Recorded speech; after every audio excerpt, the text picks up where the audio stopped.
We are going to talk today about Java, but with a Clojure mindset. This doesn't work. So I want to start with a quiz. Who can tell me what is that? This is how Clojure looks like the very first time that you see it. And I want you to point out three important things in that picture. The first one is that it's very ugly. Yeah, some people will say that it's even disgusting. The second thing is that there are a lot of things that don't make sense at all. For example, who will want to keep a bug in their mouth? And what the hell is that? And what is doing there? But last and most important is that it is alien. And when we look at this picture, we're actually looking at it from our human point of view, from our Java perspective. So maybe we are not being fair. And with enough time and a little bit of help from the Hypnotode, maybe that picture will look like this one. Because with understanding, it will come a change in perspective that it will allow us to make a more fair judgment. And I know what you're thinking, Wonder Woman is not technically an alien. And if we are talking about Clojure, probably we're missing some parentheses in that picture. But still, if we spend some time studying these aliens, maybe we'll find some superpowers that we can use in our day-to-day job as Java developers. So what is Clojure? Clojure is a functional, hosted, dynamic, and strongly typed list for the JVM. So what we are going to do in this session is using a real-world application as an example, see how Clojure affected the way that we build, the way that we design this Java application, how Clojure infected our Java code. Now, to give a little bit more context, when I got involved in this application, I've already been a Java developer for 12 years and a Clojure one for 3 years. So when I got involved, I consider myself to be on Wikos stage 2 on my journey or my transformation to a full-blown alien. The application that we are talking about is one of these bonus systems that you find in some betting industries.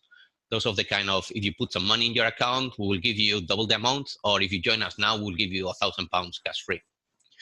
Now, obviously, nobody's going to give you any free cash. So if you read the terms and conditions, to be eligible to withdraw this free money, to be able to put that money in your pocket, you first have to play or bet a number of times in the system. Also, in our particular case, and I don't know if this is common, the client had a limited amount of time to place all these bets. So removing all that marketing fluff, what our application had to do was something like this. Add some amount of money to the client account if they had signed up for a bonus, and they have made loads and loads of bets within some time frame. So from an implementation point of view, what our system had to do is to know which bonus were available, which clients had signed up for which bonus, and keep track of the interesting activities that those clients were doing, which in our case were placing bets and deposits. So let's get started with the first difference between Clojure and Java. One is functional, the other one is object-oriented. Of the many principles, concepts, and techniques that are usually associated with functional programming, I just want to focus on one that in my personal experience has made the biggest impact on the way that I design applications.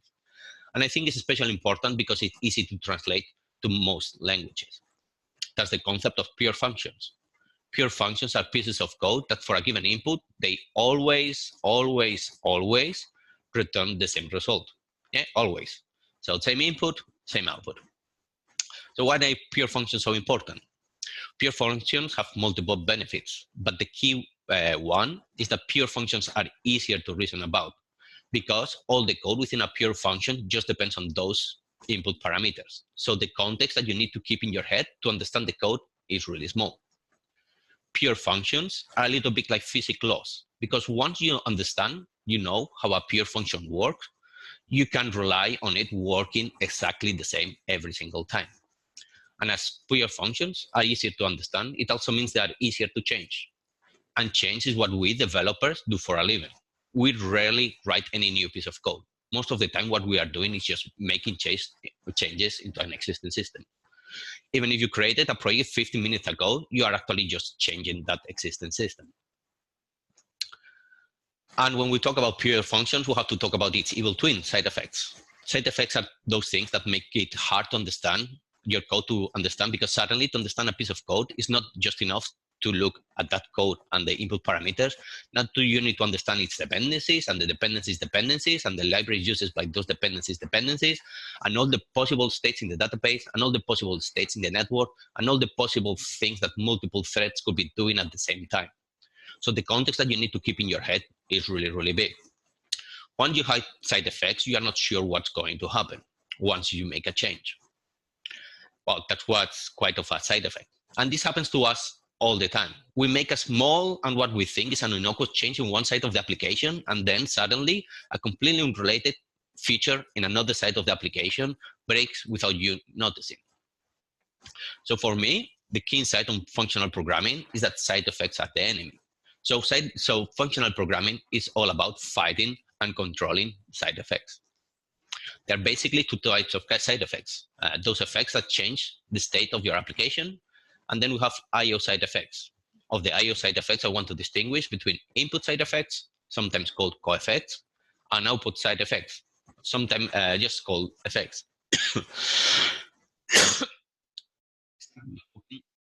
About how we can fight the state.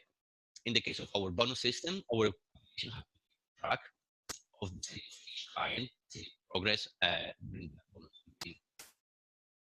To do that, imagine that our application kept a map with the client ID as the key, and then some kind of client bonus object value. The client bonus object itself maybe contain a client and a bonus object, and also as we need to keep track of the deposit that the client made, we could have a deposit list, which will contain a bunch of deposit objects, and each of those deposit objects will contain more objects. In a similar way, we need to keep track of the bets done by the client. So we'll have one of these object graphs for each of our clients.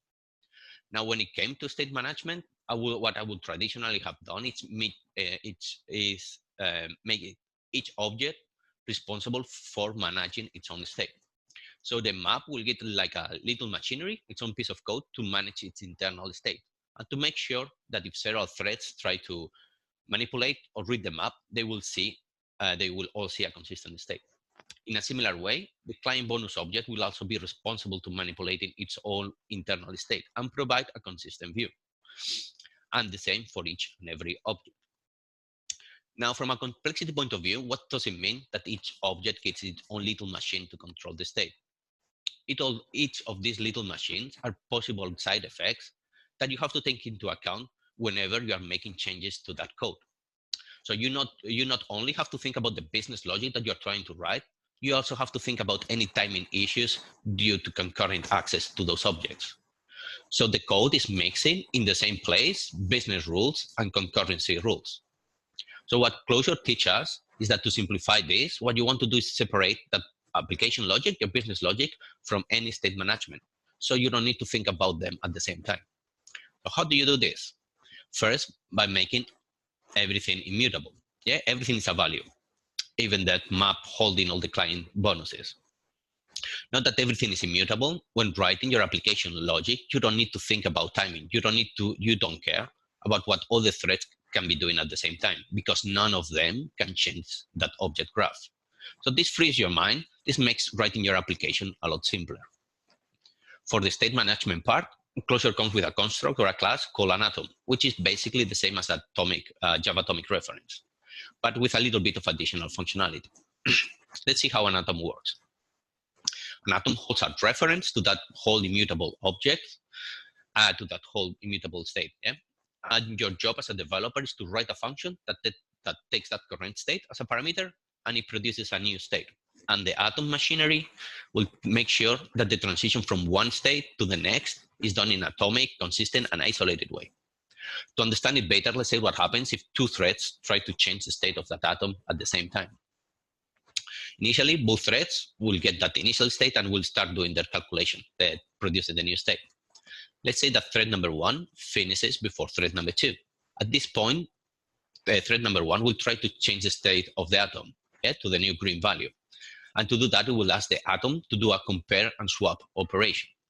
As the value used to calculate the green state is still the white state, the atom progress time will change to the new green value. Now, let's say that thread number 2 finishes. And when that thread tries to do a compare and swap operation, try to change the value, the atom will notice that the value used to calculate that blue state is not the current state. So what thread number 2 has to do is it has to start again from scratch, this time around using the green value. All this machinery about retrying and detecting conflicts, all of this is provided by the atom. So you as a developer just have to write that pure function. Now, to make sure that we are all on the same page, I want to point to 2 things. The first one is the only valid values during all this time were the white, the green, and the red value. Nobody ever saw that green, that blue state. The other thing that I want to point out, if for example there was another thread number 3, that at the beginning of the time read the value of the current state of the atom, and it keeps that reference for some time. As time moves by, as the atom changes its value, the thread number 3 will still point to that initial state. Yes, because everything is immutable, nobody can change it, which means that thread number 3 could potentially be working with stale values. Now you may wonder, wow, if I have to create one of these whole new graphs every time that I change anything, isn't this immutability going to be extremely slow, extremely expensive? And in practice, it's actually slower, but not as much as you would expect. Let's say that you have this white state and you want to calculate the new state. And to do that, what you really need to do is just change one field on that bet object over there. Of course, you cannot change anything, which means that you need to create a new bet object. As the bet object belongs to a bet list, and again, everything is immutable, it also means that you have to create a new bet list, which also means that you need to create a client bonus, which also means that you create a new bucket on that hash map. Those four things are it's what is different between the green and the white state. So to build the green state, you just need to create 4 objects, and you can reuse all of the rest. And you can do this because all the objects are immutable. So we know that it's safe to share immutable objects. This kind of technique is called structural sharing. Now, this is still slower than mutating one field on the bet object, but the cost is very, very cheap, especially if we compare it with the benefits of this approach. Have you ever asked yourself this question? With immutability and atoms, you still have to ask this question, but the rules to answer it are a lot simpler, as they don't involve knowing about the Java memory model and the happens before semantics. The first rule is that the state within an atom is always consistent. As everything is immutable, it's not possible to see a half-baked state. This already removes a lot of complexity in our code. The second rule is that function to calculate the next state must be pure, because as we saw, it can be run multiple times. As we saw with the example in the thread number 3, any decision that you make outside that pure function could be done with a stale or could be subject to some race condition. Also, from this third rule, it should be obvious that if your code has to look at 2 atoms to make some decision, that decision you know automatically that is not atomic. So how all of this affected our Java code? The first obvious thing is that all our domain classes were immutable, even all the maps or any list. For the state management part, we actually did not use that atomic reference to store the whole map with all the client bonuses. In our case, what one client does not affect the common of the other client bonuses. So our application logic just needs to see one of those client graphs in a consistent way. It doesn't need a consistent view of all the client bonuses. So what we did was actually use a concurrent hash map to hold the state of the application, and then each value will get its own little machinery to do that advance on time. And this machinery is provided by the compute family of methods in concurrent map, which basically provides the same semantics as a Clojure atom, but on a per key level. This is how the class that holds the state will look like. It contains the concurrent hash map holding the state, and every time that the application gets a new piece of data, it just calculates the new state in an atomic way. In our case, we decide that the client bonus itself will be the one that calculates the new state. So that next function must be pure. This way, we manage to separate what is state management from our application logic. So now that we know how to find state, let's look at what can we do with effects. Effects are those actions that our application need to do in order to change the state on the external world. In our case, those effects were things like sending notifications to the user about its progress or paying the price into the client's account. Clojure, the same as Java, is not a pure language like Haskell. So it actually does not provide any special tools to deal with I/O. So let's see how we can handle those side effects. Typically in our applications, we'll have something like this, some kind of service object that depends on some interface, and then at runtime, we inject some dependencies. If you think about what this kind of service code will look like, you will notice that it's taking care of two things. It decides which side effects your application has to do, plus it has to execute those side effects and deal with any possible errors or exception raised by doing those effects. So when you write the code within this service class, you have to keep in mind both things.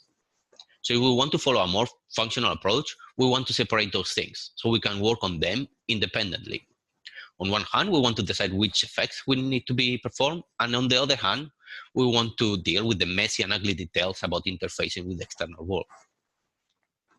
To decide what effects need to be performed in our business logic, in our pure functions, instead of just calculating the new state, we can also calculate the effects that need to be produced. With this, calculating the effects to be performed becomes part of our pure business logic, becomes part of our pure function, Note that this also means that our effects become explicit first-class concepts within the application. So for example, this will be a class representing the side effect of notifying a client about the progress of the bonus. Now, even if another part of the system is going to be executing the effects and dealing with errors, our business logic still can decide how those effects and those errors have to be handled. So for example, our business logic could be wrapping these effects in an ignore error policy. Or maybe in other cases, could decide that it's more appropriate to just stop the whole JVM. Apart from the error policy, the application logic can also decide if effects must be run separately. So if one fails, the rest will not be executed, or that the effects are independent. So one error in one should not affect the others, or that all the effects can be run in parallel. For our bonus application, we decided not to build any of this flexibility into the effects because we thought it was not necessary, as we didn't have a lot of effects to produce.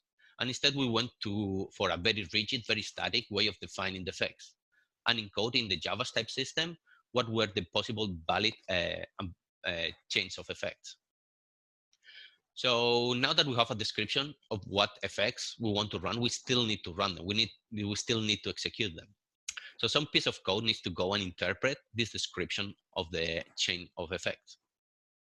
In our case, as the structure of the description was very rigid, we opt to just let each effect know how to run itself. Note that it's here where we pass all the dependencies required to execute those side effects. So things like your HTTP or your GMS client. Passing this all dependency object around, even if sometimes was a little bit cumbersome, it had the additional benefit that it makes it very obvious which methods are impure, because to be able to perform any side effect, the methods will need to declare that dependencies object as a parameter. The only drawback is that this all dependencies object is quite ugly because it has to hold and make accessible a lot of dependencies. So sometimes it just looks like your typical Spring context. So this is how the code will look like. We calculate the next state and the effects that we need to perform, and then we perform those effects. So the question is, well, is this thread safe? With the rules that we saw regarding atoms, it should be obvious that it's not, because one of the rules was that anything that happens outside that pure function that calculates the new state could be subject to a race condition. And where is here the race condition? Two threads come and calculate the new state and the effects to perform. The atom is going to take care that those two threads make the decision in an atomic, consistent, and isolated way. So far, so good. But now that we are outside that atom mechanism, we are subject to race conditions. So it could be that thread number 2 performs side effects before thread number 1. And this may or may be not acceptable depending on your business requirements. So atoms, they don't make race conditions to go away, but at least they make it more obvious where they could happen.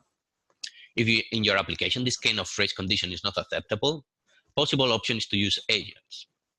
Clojure agents are basically the same as an atom, but it gives you the additional guarantees of being single-threaded. If you're familiar with actors, they are a little bit like actors in its concurrency model. For our bonus application, this kind of race condition was not acceptable. But still, we decided not to use agents as to stick with atoms. And why? Well, we were running multiple instances of this bonus service. So we are now in the realm of distributed system programming. As the side effects that our application needed to perform could not be done in an atomic way, the distributed system theory tells you that you must choose between at most once or at least one semantics. In our case, we look at each of the effects, and for each one, we decided what was more appropriate. For those that were at least once, we did no coordination, we did nothing. But for those that require at most one semantics, we use a relational database as a coordination mechanism, as the database provides atomic, consistent, isolated, and durable guarantees. And an atom, what is missing is that durability. So before doing any effect that require at most one semantics, the application will first check the database, and then the winning process, the database will just return true or to one of them, and then the winning process will just run that effect. Now, note, it's important that it was still our pure functions, the ones calculating the effects, the ones that will decide when and which effects needed this at least once or at most one semantics. And we did this by wrapping the effects that needed at most one semantics into some kind of policy effect. The last type of side effect are co-effects. Co-effects are the inputs, the data that your application needs to make the decision. For our bonus application, we basically needed 4 pieces of information: which clients have signed up for which bonuses, the bets and the deposit made by the client, and as the client has a limited amount to achieve that bonus, we also needed to know what time it is. As I hinted before, we kept all of our state in memory, and we were able to do this because the input source of the client events was Kafka. If you're not familiar with Kafka, you can think about it as an immutable message queue, but that remembers all the messages that have gone through it. So what we did is when the bonus application started, it will ask Kafka for the last 2 months of events, and it will recalculate the current state based on those events. Also, as the events were timestamped, the application will use this event time as the current time in the logic. This is basically event sourcing. And event sourcing, it's at its heart functional programming. Event sourcing and functional programming just go hand in hand. So this is how the whole thing looks like if you put it together. So we'll have, in our case, Kafka consumer with 2 dependencies, and these dependencies will be injected by your dependency injection framework of choice. We'll have those 2 dependencies, all dependencies required to do the effects, and then the state of the application. Then we'll use the Kafka pooling API, and we'll be reading messages from the Kafka topic. Then we'll ask our state to advance time, to update that state and to return the effects that need to be executed. And last, we'll ask the effects to execute themselves. By following this approach, some interesting things happen in our Java code. First, our business object have no getters. And obviously, because everything was immutable, it have no setters either. Also, our business logic will become a lot cleaner because it will have no logs or synchronized methods, it will have no try-catch blocks, and it will have no logging, because all of those things will be done on a different part of the system. So this removes a lot of noise from our business logic. Also, there were no mocks in our unit test, as both the inputs and the outputs of our business logic were just plain values, plain objects. We didn't really need to mock anything. So our unit test will become simpler. The side effects, all those impure parts of our code base, we decide to use a small number of full stack or integration tests. And last, because we didn't have to mock anything, we didn't have any kind of useless interface in our code base. And by useless interface, I mean those interfaces where you just have one implementation that is one production implementation. Now, this kind of design or architectural style is called functional core imperative shell. The functional core is where all your pure functions live, yeah? And it's the void, you don't have any side effects there. The functional core is where you try to make as many decisions as possible, as it is easier to understand and to change. The imperative shell is where all those side effects live, all that ugly code about error handling, state, and I/O. We try to make the imperative shell to have no conditionals, yeah? Try to not have any if conditions. And the aim is to make the functional core as big as possible while making the imperative shell as thin as possible.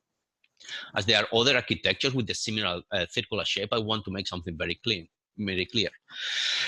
If you have something like this, where your core classes depend on some interface that is in the same core package, and then at runtime you inject some implementation that comes from the ugly side, then this piece of code within the client bonus is not function. Yeah. So one rule is that your functional core cannot depend on any piece of code that could do side effects, not even in an indirect way. Now, I'm not saying that you should never ever do this. I'm just pointing out that when you do this, all this code belongs to the imperative shell. So you are not getting all the benefits that you could have on the functional core. Okay, let's talk about the next big difference. Clojure is a dynamic language, while Java is a static one. This is how a typical Clojure program looks. First, you have your domain objects that are just a bunch of maps and lists. And then our business logic just consists of manipulating those maps and lists. Now, I'm not sure how you feel about this, but for my Java sensibility, this is the exact definition of a maintainable code. This is really disgusting. If anybody on my team wrote that piece of code, I will demand a very, very good explanation of why they were doing it. So in our bonus application, we decided not to use this. Yeah, so we did not bring Clojure's dynamic typing, and we just used the Java type system. Now, when you are writing Clojure code, surprisingly, this dynamic typing is less of an issue. And I think it's partly because the Clojure API is tailored to work with this dynamic type structures. So it's a lot less hassle boilerplate than when you're doing it in Java. But once you have written enough Clojure code, your mind starts to kind of dysfunction. And when you come back to Java, you start to have really weird thoughts. So when you are back in Java and you type this class, you start wondering, well, what's the value of creating this new class? Why do I get out of creating this instead of using a plain map? And you notice that the first thing that you get is an almost useless toString method. And you also get a broken equals and a broken hash code implementation. This is really annoying, but thank God we now have Lombok. So it's just a minor annoyance. But what do you lose? Suddenly you lose all the functionality that comes with maps. All of it, and what's worse, all the code that you may have that could work with maps or lists will not work with this new class. So you have no code in your Java core API that can do anything with this class, except maybe the reflection API, and we don't want to be working with the reflection API. And how many libraries are you going to be able to find in GitHub that know anything about this class? None. It's at this point when you start to understand what Alan Perlis meant with it's better to have 100 functions to operate in one data structure than 10 functions operate in 10 data structures. Each new class is a new data structure, which comes with zero functionality, which is completely isolated from any other piece of code. This is basically hampering the reusability of your code. But what if we leave that bet object as just plain data? First, you have a sensible toString, that is the one that you see over there. And you also get, for free, proper equals and hash code. But what's more important, you still get to use all the core functionality that comes with your programming language. So you don't start from scratch. You can reuse a lot of code. That list over there are all the functions in Clojure that can work with lists and maps. The Clojure community has embraced this idea of using plain data to represent as many things as possible. So for example, you can use plain data to represent an HTTP request. So what your HTTP servers have to do is work with this map as an input, and then you just need to generate another map as an output. And you do this by using the same core API. Just think how much easier your testing will become. But you can also represent other things as plain data. For example, SQL queries, database result sets, HTML and CSS, configuration, even data about your data, your metadata. So by embracing this idea of using plain data, you end up using the same core API to write your business logic, your infrastructure code, your configuration, even your metadata code. So you just have one API that you need to learn and you need to master. And you can find libraries in GitHub that you can use straight with your Git. So dynamic typing in Clojure is not as bad as I expected, as it brings a big chunk of benefits. But type is just one of the dynamic versus static difference between Clojure and Java. Clojure provides a dynamic development experience. What does this mean? Try to imagine this. In Clojure, the first thing that you do when you need to develop a new feature is you start your application. And then you just keep changing that application, that running application, one bit at a time until you are done. And you never, ever stop it. You do this by using a REPL. Of course, Java now has a REPL. But just because they have the same name, it doesn't mean they give you the same functionality. With a proper REPL, you never build or restart your application. You grow your application from inside, one tiny bit at a time. A proper REPL gives you the same feeling, the same ergonomics as a Unix shell. A proper REPL is like having a debugger attached to your JVM all the time. A proper REPL is the missing piece on your test-driven development workflow. Imagine that tomorrow you start a new job. So you go to the office and your teammates are using Notepad or TextEdit as their editor. So you sit with them and you show them your favorite Java IDE. But as much as you try, they don't see the point. They don't understand. They don't see any productivity gain. That frustration that you will feel is the same frustration that I have every time that I try to explain what a REPL really is, how powerful it is. This talk is my best attempt, but I think that REPL is one of these very, very alien things that you really need to experience because it's very hard to understand or to imagine. A proper REPL is the thing that I miss the most when I'm working with Java. Okay, so last section of the talk. For our bonus projects, obviously we didn't use the Clojure syntax because if we did, I wouldn't be giving this talk. But for all of you that run away screaming whenever you see any Lisp, I have some good news for you. The first thing is that, like in other modern Java JVM languages, in Clojure you don't have to type semicolons, and I think we all agree that this is a huge improvement over Java. In fact, this feature is so awesome, it's such a huge productivity boost that Clojure goes even further. And in Clojure, commas are optional. Think about all those millions and millions of commas that you have typed. Imagine if you could get all that time back, I will be at least 20 years younger.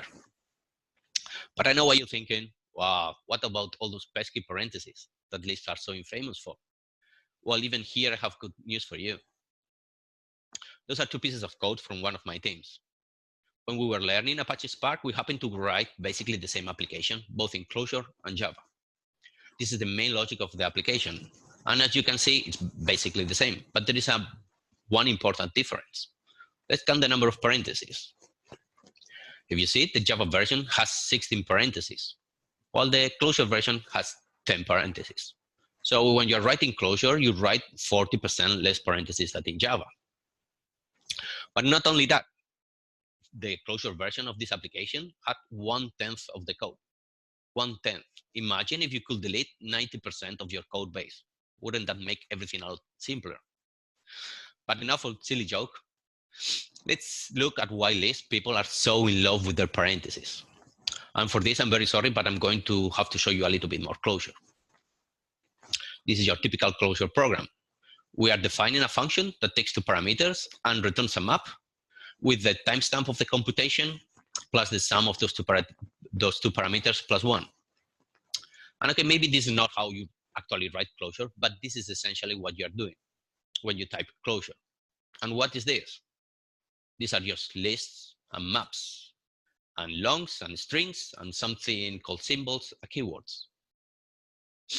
This is what list people mean when they say that code is data.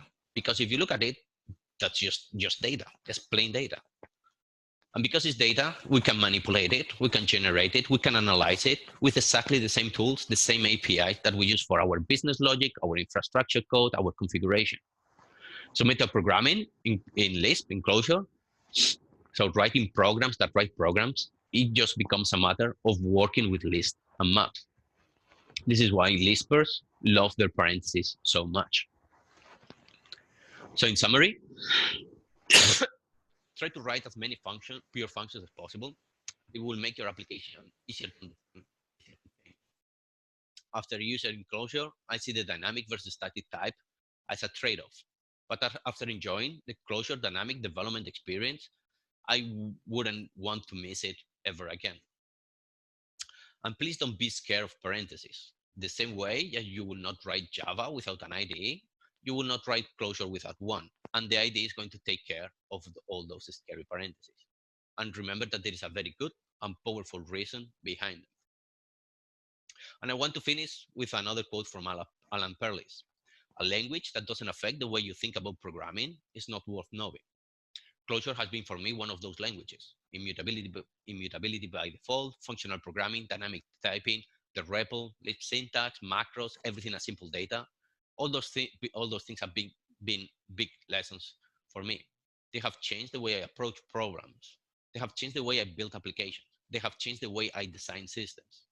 But none of those have been Clojure's most important lesson. The key insight, the most profound lesson on my journey learning Clojure has been how close-minded I have always been to different ideas, just because of the fact they were different to what I was used to. If any of you have told me 5 or 6 years ago to learn a dynamic list, I would say, wow, no way, I'm not going to waste my time. And yet here I am preaching about Clojure. Clojure has opened my mind to be curious about different ideas, even those that initially may seem disgusting. So I want to encourage everybody to learn this year or next year a new language. And it doesn't need to be Clojure. Just pick something that is completely different to what you are used to. Something that makes you uneasy. Something that is completely alien. I am sure on that journey, you will learn something that you want to bring to your day-to-day job. And in the worst case, it will just make you weirder and harder to relate to. Thank you very much. I'm done. 37 minutes. Awesome. Questions? I have a couple of comments, I think, but Puneeth and I need to move to the RSR stand-up. So I'll get back to you. Okay, cool. Okay. But before you go, I have one more slide. Okay. You ready? I need you to pay a lot of attention here. Focus on the point. Are you focusing on the point? Yes. Yeah, the dot.